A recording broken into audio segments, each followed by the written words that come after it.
16, 17, 18, 19 তারিখে দেশব্যাপী হয়েছে সেগুলো আমরা তুলে ধরেছি এবং তার প্রেক্ষিতে তাদেরকে আমরা একটা তথ্য উপাত্তগুলো আমরা তুলে ধরেছি যে কিভাবে আসলে এই যে কন্টেন্টগুলোকে ছড়িয়ে দেওয়া হয়েছে এবং অর্থ খরচ করে দেশ থেকে এবং বিদেশ থেকে কিছু কিছু কন্টেন্টটাকে উস্কানি দেওয়ার জন্য, মিথ্যা গুজবটাকে ছড়িয়ে দেওয়ার জন্য এভাবে আসলে আপনারা দেখছেন যে ঠিক 15, 16, 17, 18 কিভাবে এটাকে ছড়িয়ে দেওয়া হয়েছে। আবার যখন আমরা ইন্টারনেটটা আবার স্বাভাবিক গতিতে ফিরে পেলাম তারপর আবার এটাকে শুরু করা হয়েছে। সো এটা একটা কন্টিনিউয়াস প্রসেস। আমরা চেয়েছি তাদের কাছ থেকে এটা যেন তারা একসাথে মিলে কাজ করে। তো এই বিষয়গুলো নিয়ে তারা আমাদের সাথে একমত পোষণ করেছে যে তাদের যে এআই সিস্টেম কিংবা তাদের যে human intervention, fact checking system, এগুলো যাতে আর কি তারা সেভাবে সহযোগিতা করে। ইউটিউবের তাদের কমিউনিটি যে স্ট্যান্ডার্ড সেগুলো নিয়েও আমরা কথা বলেছি এবং যেভাবে করে তারা মিথ্যা অপপ্রচার গুজবগুলো ছড়িয়েছে এবং আমাদের বেশ কিছু মূলধারা গণমাধ্যমের লোগো ব্যবহার করে অথবা একটু পরিবর্তন করে তারা কিন্তু বিভিন্ন ধরনের ফেক আইডি ইউজ করেছে, অ্যাকাউন্ট ইউজ করেছে এবং সেভাবে এটাকে ছড়িয়ে দেওয়ার চেষ্টা করেছে, সেগুলো আমরা তুলে ধরেছি। এবং আমাদের আইনশৃঙ্খলাকারী বাহিনী, আমাদের সেনাবাহিনী, আমাদের মাননীয় প্রধানমন্ত্রী, মাননীয় সড়ক মন্ত্রী, আমাদের আওয়ামী লীগের সাধারণ সম্পাদক, তাদেরকে কেন্দ্র করেও অনেক মিথ্যা অপপ্রচার গুজব ছড়িয়েছে, অপরদিকে উস্কানি দিয়েছে আসলে এই সহিংসতাটা সারা দেশে ছড়িয়ে দেওয়ার জন্য। এবং আমরা বলেছি যে ফেসবুকে, ইউটিউবে এটা ছড়িয়ে দেওয়ার ফলে এই প্রাণহানি এবং ক্ষতির পরিমাণটা অনেক বৃদ্ধি পেয়েছে এবং এটার দায় কোনোভাবেই তারা এড়াতে পারে না। এবং আমরা তাদের কাছে প্রত্যাশা করি যে তারা যেন অবশ্যই আমাদের বাংলাদেশের নাগরিকদের নিরাপত্তা, বাংলাদেশ আইন শৃঙ্খলা রক্ষা এবং আমাদের সরকারের জনগণের সম্পত্তি রক্ষার জন্য, সম্পদ সুরক্ষার জন্য তারা আমাদেরকে সহযোগিতা করে। আপনারা দেখছেন এখানে যে আমরা যে রিকোয়েস্টগুলো পাঠিয়েছিলাম তার মধ্যে 20% তারা রিমুভ করেছে আর বাকিগুলো কিন্তু করেনি এবং যেটা আসলে গ্রহণযোগ্য নয়। আমরা বলেছি যে বাংলাদেশের সংবিধানের কোন কোন অনুচ্ছেদ অনুসারে এগুলো তারা লঙ্ঘন করেছে, বাংলাদেশের telecommunication act, cyber security act, সেগুলোর কোথায় কোথায় ভঙ্গ হয়েছে এবং পাশাপাশি তাদের সাথে সম্পর্কযুক্ত কিছু ইউনাইটেড নেশনসের হিউম্যান রাইটস কমিটির যেগুলো ডিক্লারেশন আছে, রেজুলিউশন আছে, সেগুলো কোথায় কোথায় তারা ভঙ্গ করেছে এবং পাশাপাশি কমিউনিটি স্ট্যান্ডার্ড যেটা তারা তাদেরটা ভঙ্গ করেছে সেটাও আমরা বলেছি। 16 জুলাই এটা বিকালের পরে দুপুরে। তো আপনারা দেখেন যে ঢাকা কলেজের সামনে সংঘর্ষে নিহত এক যখন বলছে এই যে সকাল থেকে শুরু করেছে তখনও কিন্তু বাংলাদেশে কোথাও কোনো গুলিবিদ্ধ হয় নাই বা কোনো শিক্ষার্থী মারা যায় নাই। জগন্নাথ বিশ্ববিদ্যালয়ের 3 জন শিক্ষার্থী গুলিবিদ্ধ যখন বলছে এবং যেই লাশের ছবিটা দিচ্ছে এটা কিন্তু মিথ্যা এবং একটা মানে একটা ফেক ছবি। তো এইটা আমরা বলেছি ফেসবুককে যে এই ধরনের বিষয়গুলো বলার পরেও আপনারা এই কন্টেন্টগুলোকে ব্লক করলেন না, আপনারা এই অ্যাকাউন্টগুলোকে ব্লক করলেন না, এই কন্টেন্টগুলোকে টেক ডাউন করলেন না। এর ফলে তো উস্কানিতে এই ছাত্র আন্দোলন একটা শান্তিপূর্ণ আন্দোলন, অরাজনৈতিক আন্দোলনকে যারা উদ্দেশ্যমূলকভাবে সহিংস এবং রাজনৈতিক আন্দোলন নিয়ে গেল, সেইখানে তো ফেসবুক এই দায়গুলো এড়াতে পারে না। তারা বলেছে যে আগামী দিনে তারা আরও দায়িত্বশীল থাকবে। তারপরে তো কিভাবে আমাদের metro rail station, metro rail, elevated expressway, toll, server, data centre সেতু ভবন, ত্রাণ ভবন, একের পর এক হামলা করা হলো, থানা, ডাক ভবন, সবগুলো সরকারি স্থাপনাতে আক্রমণ হলো, সেগুলো আমরা তুলে ধরেছি।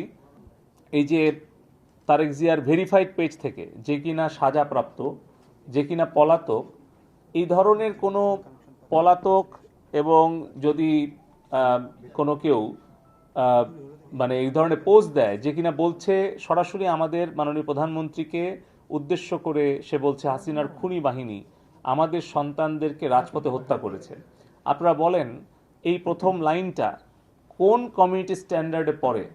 আর তাদের যে Bangla keyword fact checking tool আছে, নিশ্চয়ই তারা সেই ওয়ার্ডগুলো দেয়নি। আমরা দেখেছি কিভাবে ইসরায়েলি বাহিনীর বিরুদ্ধে কোনো ইংলিশ, হিব্রু কিংবা যে কোনো বিশ্বের ভাষায় পোস্ট দিলে সেগুলো তাদের এআই টুল ব্লক করে, আইডেন্টিফাই করে। কিন্তু প্রো প্যালেস্টাইন কোনো ওয়ার্ড যদি থাকে সেগুলো ব্লক হয়, এন্টি ইসরায়েল যদি ওয়ার্ড থাকে সেগুলো ব্লক হয়। এটা আমরা দেখেছি ইউরোপ, আমেরিকা, সব জায়গায়। আপনারা নিজেরা যদি সার্চ করেন, অনেক ডকুমেন্টারি আছে, অনেক রিসার্চ ওয়ার্ক আছে, আপনারা আমার থেকে বেশি ভালো জানেন। আমরা বলেছি তোমরা বাংলা কি ধরনের কিওয়ার্ড তোমরা ব্যবহার করছো যেগুলো প্রো এল বা pro Awami League, pro liberation, pro মুক্তিযুদ্ধ, বঙ্গবন্ধু, শেখ হাসিনা, এই ওয়ার্ডগুলো দিলে তোমরা আমাদের রিচ আউট কমিয়ে দিচ্ছ, আর আমাদের এগেনস্টে দিলে সেগুলো রিচ আউট বাড়ায় দিচ্ছ। এই ধরনের অ্যালগোরিদম তোমরা কি ইন্টেনশনালি করছো, নাকি তোমাদের এআই টুলটাকে কিভাবে তোমরা টিচ করছো, কিভাবে তোমরা তাদেরকে শিক্ষা দিচ্ছ যে তারা এআইগুলো এভাবে কাজ করছে, কিন্তু এগুলোকে তোমরা ব্লক করছো না? বেগম খালেদা জিয়ার নামে একটা ভেরিফাইড পেজ আছে। আমি বলেছি যে উনি সাবেক প্রধানমন্ত্রী, উনি এখন কারা অভ্যন্তরে আছেন, উনি সাজাপ্রাপ্ত। তোমাদের কমিউনিটি স্ট্যান্ডার্ড এটা অ্যালাউ করে কিনা যে কারা অভ্যন্তরে থেকে একজন সাবেক প্রধানমন্ত্রী, উনি এমন কোনো অপরিচিত ব্যক্তি নন যাকে আইডেন্টিফাই করা দুষ্কর, খুবই ইজি।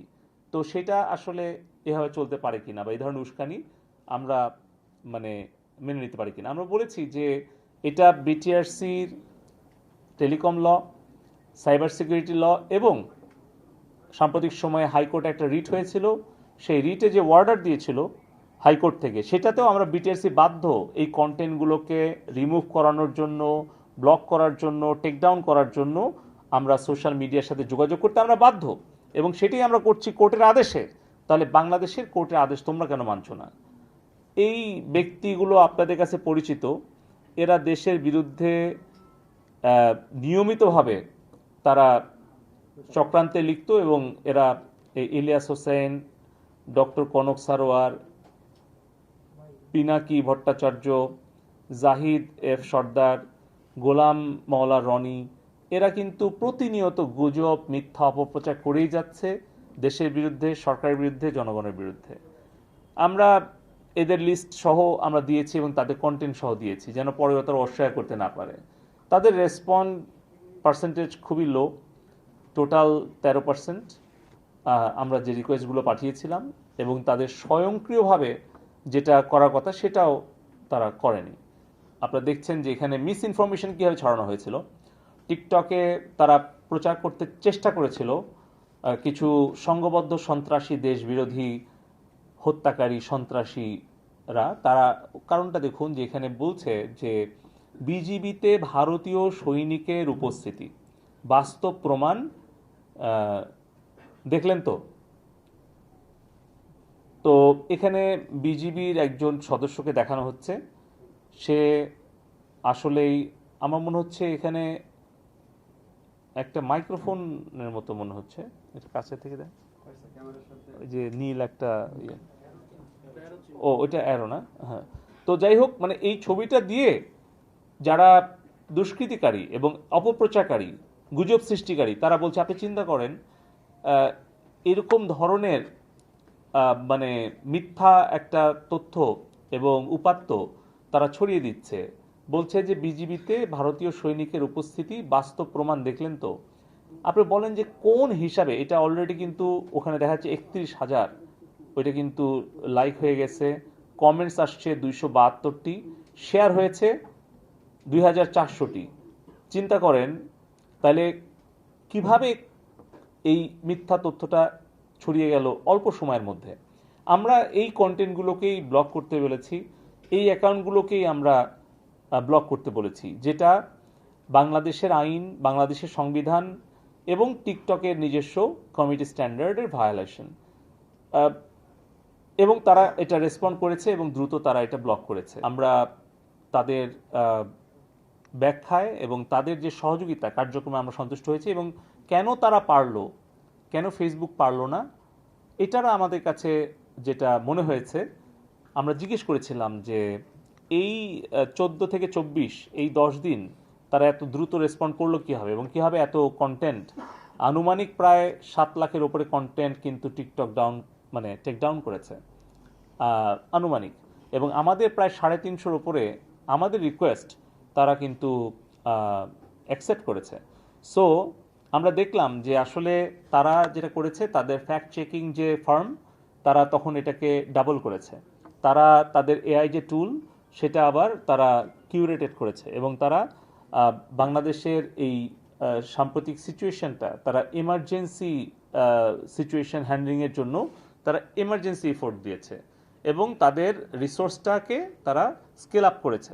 ফলে কিন্তু তারা এটা খুব দ্রুত সময়ের মধ্যে তারা এই ধরনের যেগুলো নাশকতায় উস্কানি দেয়, মিথ্যা তথ্য উপাত্ত, এগুলো কিন্তু তারা রিমুভ করতে পেরেছে এবং সেটার পার্সেন্টেজ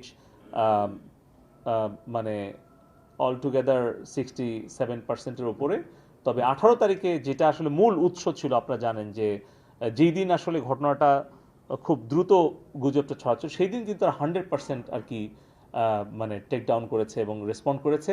এবং 17 তারিখ, যেটা আরও বেশি জরুরি, যে আসলে ঘটনা ঘটার আগে একটা প্রিভেন্টিভ মেজার নাও, সেখানেও তারা 40%। এবং তার কারণে আমরা তাদেরকে ধন্যবাদ জানিয়েছি।